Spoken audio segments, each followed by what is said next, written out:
दतिया में मंदिरों की संख्या इतनी है कि मध्य प्रदेश के इस शहर को यहाँ मिनी वृंदावन कहा जाता है। हाल ही में दतिया जिले के ही रतनगढ़ मंदिर में भगदड़ मचने से जो हादसा हुआ था, उसमें 125 लोगों की मौत हो गई थी। हादसे को लेकर राज्य की राजनीति में खूब आरोप प्रत्यारोप लगे थे। जिले में विधानसभा की 3 सीटें हैं, इनमें से 2 पर बीजेपी का कब्जा है। दतिया विधानसभा क्षेत्र में करीब 1,72,000 वोटर हैं। बेरोजगारी और सड़कों की खराब हालत यहाँ की बड़ी समस्या है। चाहे सड़कें हों, चाहे गलियां हों, और किसी भी प्रकार का जो विकास था वो विकास नहीं हुआ। विकास के मुद्दे हमारे पास हैं, जिनको लेकर हम चुनाव में जनता के बीच जाने वाले हैं। निश्चित रूप से जनता हमारे कामों को पसंद करेंगे। तो लोगों के लिए रोजगार नहीं मिला है, युवाओं के लिए तो काफ़ी प्रदेश के लोग, जिले के लोग बेरोजगार भी घूम रहे हैं। तो एक अहम मुद्दा रहेगा चुनाव के लिए।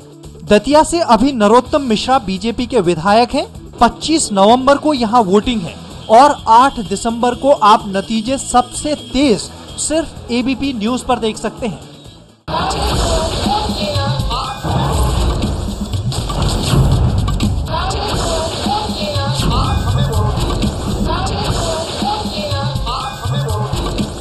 कौन बनेगा मुख्यमंत्री में आपका स्वागत है। मैं हूं सुनील झा और आज हम दतिया में, मध्य प्रदेश का वो इलाका जो काफी पिछड़ा माना जाता है। यहाँ विकास एक मुद्दा है, बिजली, पानी, सड़क को माना जाता था बहुत बड़ा मुद्दा।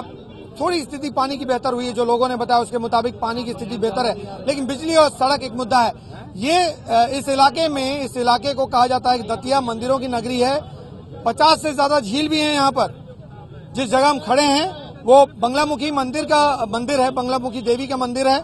पीताम्बर पीठ बहुत ज्यादा मशहूर मंदिर है, यहाँ लोग दर्शन के लिए आते हैं। न केवल ये मंदिर, यहाँ से 50 किलोमीटर लगभग दूर रतनगढ़ देवी मंदिर भी है, जहाँ वो अनफॉर्चुनेट हादसा भी हुआ था, जहाँ 125 लोग मारे गए थे। क्यों हुआ हादसा, ये एक अलग सवाल है। लेकिन कई ऐसे मुद्दे हैं विकास को लेकर जिसके बारे में हम जनता से भी सवाल करेंगे, नेताओं से भी सवाल करेंगे कि आखिर दतिया अगर बेहतर हो सकती है तो क्यों नहीं हो पा रही है। कांग्रेस से हमारे साथ हैं उषा नाहर जी, बीएसपी के उम्मीदवार हैं कालीचरण कुशवाहा जी, बीजेपी से विपिन गोस्वामी जी, महामंत्री हैं बीजेपी के।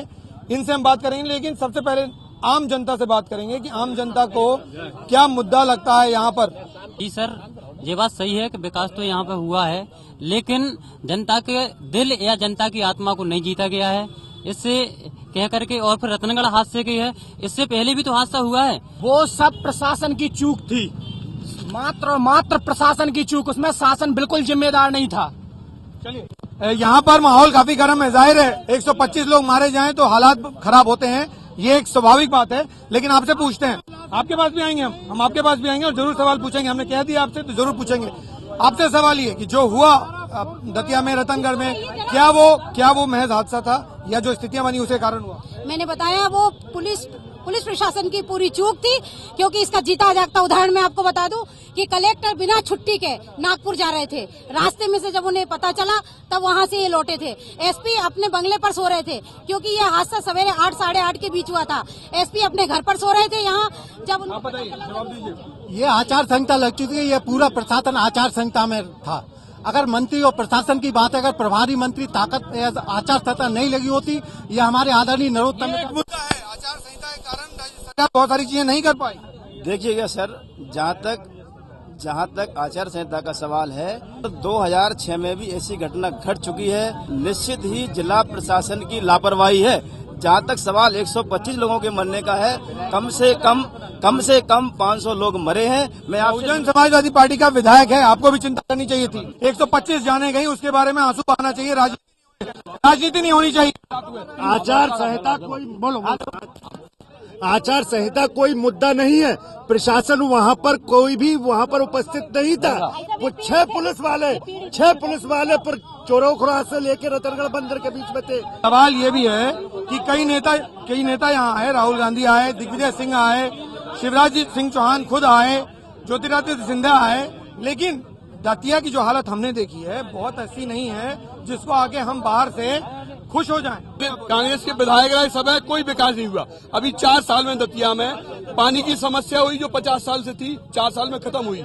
लाइट की व्यवस्था हुई और लगातार विकास हो रहा है। आप पूरे शहर का सर्वे करें, आम जनता एक मिनट आ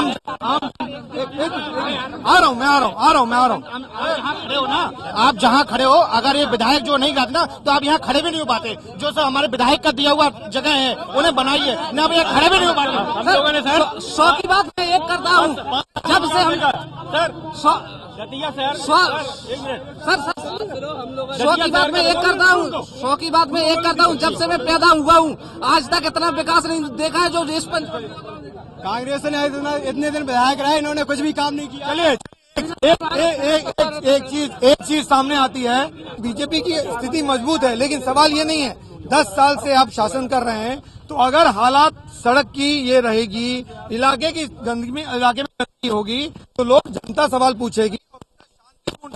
बीजेपी को जवाब देना चाहिए क्योंकि शासन आप ही कर रहे हो। एक मिनट सर, मैं सिर्फ इतना कहूंगा विकास के मुद्दे पर सर, विकास के मुद्दे पर ये कहूंगा कि आप सब छोड़ दीजिए, आप तो अपनी गाड़ी लेके इनके साथ हम लोगों के साथ खुद घूमिए चल के।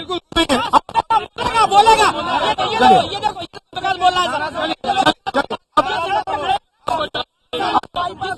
अब आपने बोल दिया, ठीक है, ओके। अब बात करते हैं इस इलाके में बुंदेलखंड बना होता तो ये माना जाता है कि इस इलाके का विकास ज्यादा हुआ होता, लेकिन बुंदेलखंड नहीं बनने के कारण विकास की स्थिति बहुत अच्छी नहीं हुई। क्या लगता है बुंदेलखंड बनने से बन गया होता? बुंदेलखंड अगर आज निर्माण हो गया होता तो आज ये स्थिति नहीं होती, ना इस तरह का हादसा होता और आज विकास की कोई दूसरी, आज बेरोजगारी जो फैली है, जो आज इतनी भीड़ बेरोजगारी की घूम रही है, अगर बुंदेलखंड निर्माण हो जाता तो रोजगार के अवसर प्राप्त होते। यहाँ इंडस्ट्री नहीं है, यहाँ पानी की सुविधा नहीं है, यहाँ सड़क नहीं है, लाइट की जरूर यहाँ थोड़ी सी विकास, रोजगार, बेरोजगारी, गरीबी, पिछड़ापन, सड़क, बिजली, पानी, शिक्षा, इंडस्ट्री, ये वो इलाके, एक मिनट, ये वो मुद्दे हैं जो 10 साल पहले भी थे, कांग्रेस शासन कर रही थी। एक मिनट, शासन कर रही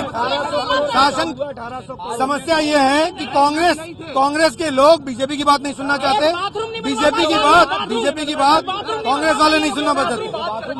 मुद्दे इसी तरह गंभीर रहेंगे, मुद्दे इसी तरह गंभीर रहेंगे, हालात नहीं बदलेंगे।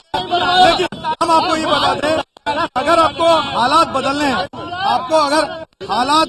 हैं तो आपको वोट डालना होगा, और वोट डालने के लिए 25 नवंबर की तारीख है। आप वोट डालें, अपने मतदान करें, और 8 दिसंबर को जब वोटों की गिनती होगी तो उस वक्त एबीपी न्यूज पर आके वोटों की गिनती हमारे साथ देखें लाइव।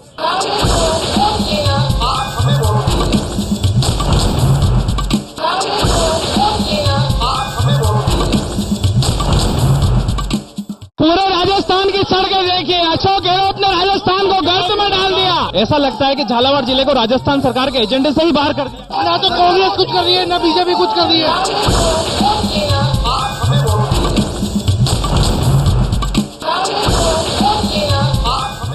कौन बनेगा मुख्यमंत्री, ग्वालियर से लाइव रात 8 बजे।